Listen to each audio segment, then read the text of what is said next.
Jacques Lecoq, Jahrgang 1921, Schauspieler, Regisseur und Pädagoge. Heute der wichtigste Theoretiker der modernen Pantomime. Seine Aktivitäten reichen vom Theater und der Pantomime bis hin zu Oper, Film und Fernsehen. Angeregt durch die Arbeitsweise Jacques Coupeaus entdeckt er 1947 für sich die Möglichkeiten des Spiels mit der Maske und beginnt seine Untersuchungen über die Bewegung und die Mime. Inzwischen ist er der führende Lehrer einer modernen, von formalistischen Zwängen befreiten Mime geworden. Zusammen mit Pietro Grassi und Giorgio Strehla baute er die Pantomimenschule des Piccolo Teatro in Mailand auf, gründete dann in Paris seine eigene Schule für Mime und Theater. Und diese Deformation ist die Persönlichkeit jedes Einzelnen. Si tout le monde marchait pareil, il n'y aurait plus de personne. Wenn jeder gleich geht, alle Leute gleich gehen, gibt es kein Individuum mehr. Jacques Lecoq betrachtet Jacques Lecoq. Zum ersten Mal wurde sein berühmter Vortrag »Ich spreche und bewege mich« aufgezeichnet. Er liefert eine Kurzfassung seiner Lehre, die einen umfassenden Kodex der Bewegungen, Haltungen und Gesten des menschlichen Körpers darstellt. Ein Grundvokabular für jeden Schauspieler liefert. Le bassin transporte la vie physique, le plexus la vie émotive et la tête la vie cérébrale. Lecoq trieb die Mime jenseits der überkommenen formalistischen Strukturen voran und entwickelte eine Formensprache, die eine Hinzunahme von Geräuschen, Sprache und Musik rechtfertigt. Pantomime kann für ihn nicht länger eine selbstständige Kunst im Sinne der klassischen Konzeption de Cruz oder Molchos bleiben. Sie muss vielmehr die Grundlage jeder wirklichen dramatischen Ausbildung sein, basierend auf der Erkenntnis der menschlichen Gestik und Bewegungen. Bitte angeben. Sein Konferenzspektakel gehört zu den festen Bestandteilen der avantgardistischen Pantomimenszene. Es ist eine grundlegende Demonstration über die Kunst der Pantomime und ihr Verhältnis zum Theater. Lecoq zeigt in 10 Stufen die verschiedenen Gangarten und ihre Bedeutung, die Haupttypen der Maske und untersucht die Bedeutung des Chors und der Tragödie. Er demonstriert so die ganze Breite der Ausdrucksmöglichkeiten der Pantomime.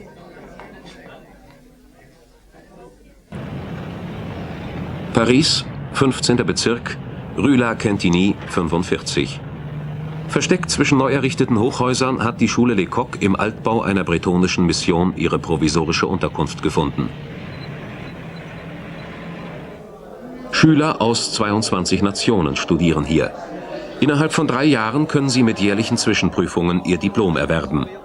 Die Ausbildung beginnt mit der Analyse der Bewegungen des menschlichen Körpers im ersten Jahr, führt weiter zur Umsetzung der erlernten Bewegungen in Gruppenübungen im zweiten Jahr und schließt mit der Einführung in die Commedia dell'arte ab. Nahezu die gesamte Elite der jungen europäischen Pantomime ist aus der Schule Lecoqs hervorgegangen. Seine Meisterschüler Irene Steves und Pierre Bulin, Peter Siefert, Franz Josef Bogner und José Luis Gomez. Was ist die Bedeutung von Lecoq für euch persönlich? Ja,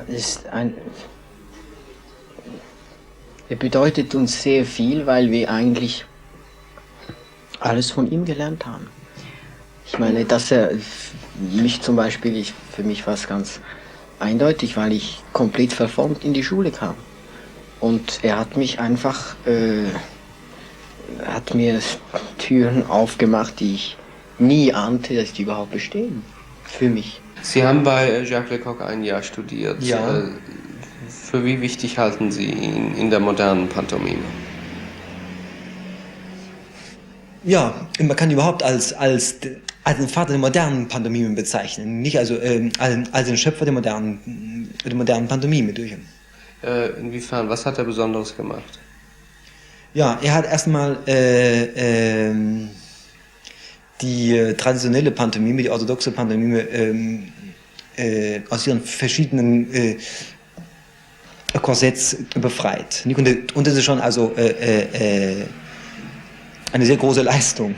Lecoq ist ein weiser Vater, aber das Wort Vater passt zu wenig zu ihm, weil er eigentlich keine patriarchalische Züge hat, sondern ein Mann, der sein Leben gewidmet hat, doch Forschung zu treiben, zugunsten des Mimen, und der versucht, die Stellung des Mimen überhaupt innerhalb einer Theaterlandschaft, überhaupt der Theaterformen und eigentlich in dieser Zeit in Europa zu finden. Jacques Lecoq mit den Schülern des 2. Jahres bei Gruppenübungen. Eine Gruppe, die sich selbst zusammengefunden hat, arbeitet nach einem gemeinsam gewählten Thema ein kurzes Stück aus, das sie den im Halbkreis versammelten Mitschülern vorspielt.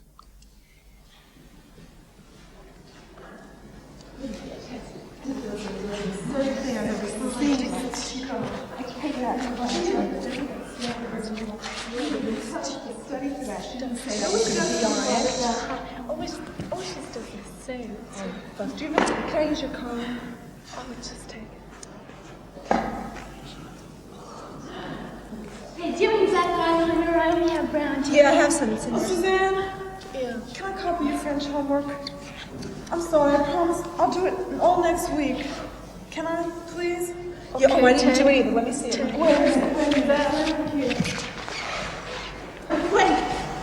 Hey, you guys, listen. You should study. Guys, we got a test for 45 minutes. 45 minutes? Test I of can't do that. She's not going to do that test. Wait, Shit. look at this. God, I don't know this at all. I'm really nervous. I don't know this. Hey, cigarettes? Oh, yes, I'm dying for a cigarette. Do you have any cigarettes? Nach der Übung Kritik. Bien. Bon, c'est bien de pouvoir. Très bien. Gut, sehr gut. Sehr schön die Freiheit in der Behandlung des Themas. Doch ich weiß nicht, ich habe das Gefühl, es ist gegen Schluss etwas abgefallen. Was meint ihr? Das ist zumindest mein Eindruck. On va parler matière, pas de situation de lieu pour l'instant. Matière comment au départ? Das erste Thema, sprechen wir zunächst vom Thema, nicht von der Umsetzung und Lokalisierung, hatte anfangs etwas Legeres.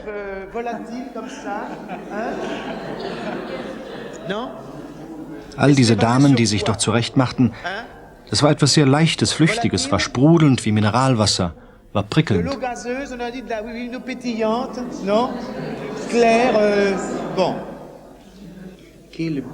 Was ist das Ziel Ihrer Schule? Das ist immer schwer zu definieren, denn wer Schule sagt, meint eine bestimmte Ausbildung. Und eine dramatische Schule würde in gewisser Weise die Ausbildung zum Mimen, zum Schauspieler, zum Regisseur umfassen. Die jetzige Schwierigkeit besteht aber darin, zu wissen, für welche Form des Theaters man Leute ausbildet.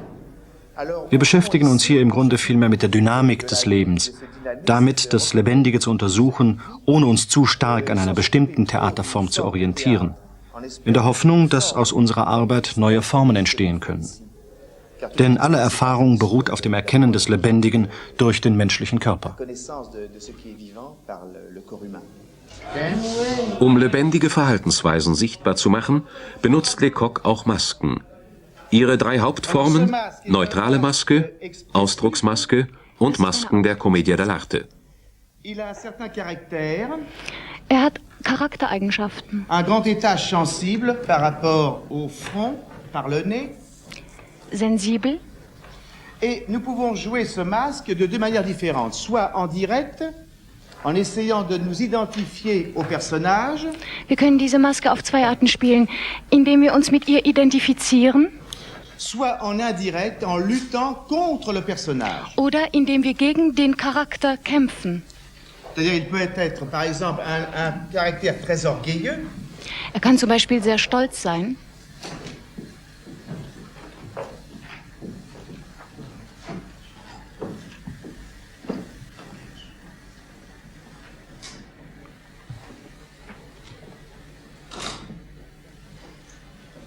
Ou de l'autre côté, un caractère très diminué.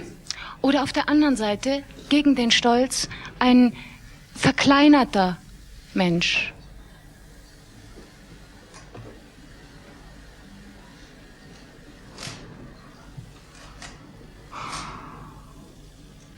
Là, je peux vous présenter le masque marron pour la couleur, parce que c'est un masque, peut-être pour la lumière, sera plus difficile.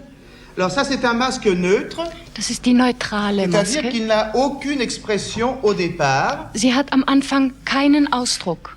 Et il n'a pas de passion a priori. Und sie kennt keine Leidenschaften. Donc c'est un masque de calme, comme une sorte de plaque blanche. Es ist eine Maske der Ruhe, ouvert à toutes les découvertes. offen für alle Entdeckungen.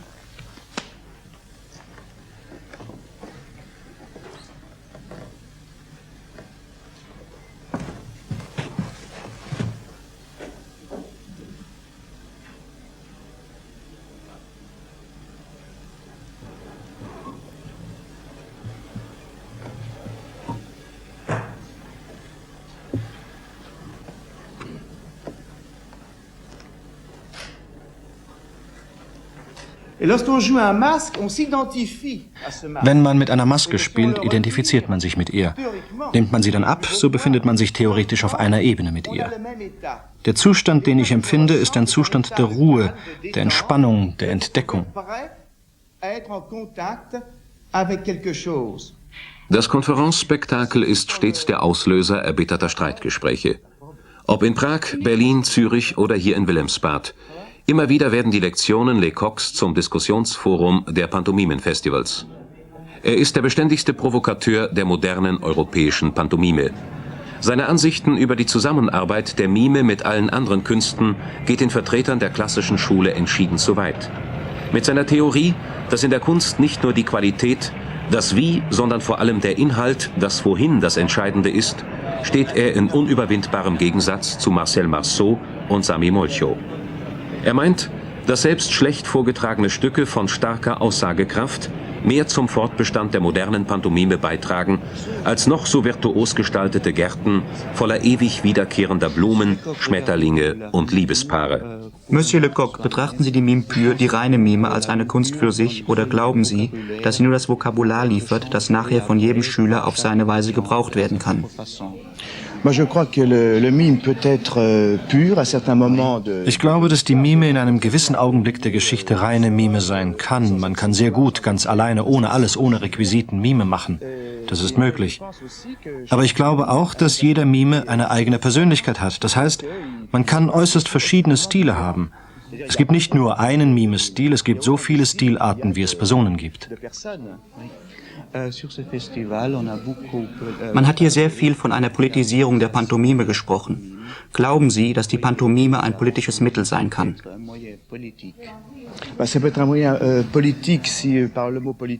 Sie kann ein politisches Mittel sein, wenn man darunter versteht, veraltete Formen bloßzustellen, die Gesellschaft bloßzustellen.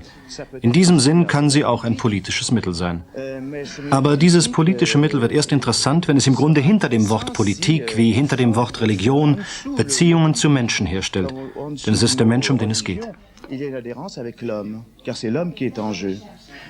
Glauben Sie, dass es notwendig ist, in der Gruppe zu arbeiten, oder ist das eher eine Kunst des Solisten? Nein, ich glaube, es ist eine Kunst der Gruppe. Der Einzelne allein ist eine traurige Erscheinung. Man lebt und arbeitet besser in der Gruppe. Man hat sehr viel vom Widerspruch zwischen der perfekten Technik und dem Inhalt gesprochen. Was meinen Sie dazu? Ich möchte eins sagen. Ich ziehe zum Beispiel die Mimen, die formal schlecht sind, aber etwas zu sagen haben, den Mimen vor, die von der Form her gut sind und nichts zu sagen haben. Ich glaube, in der jetzigen Epoche muss man inhaltlich arbeiten. Wenn man es darüber hinaus noch mit einer sehr guten Technik tut, umso besser.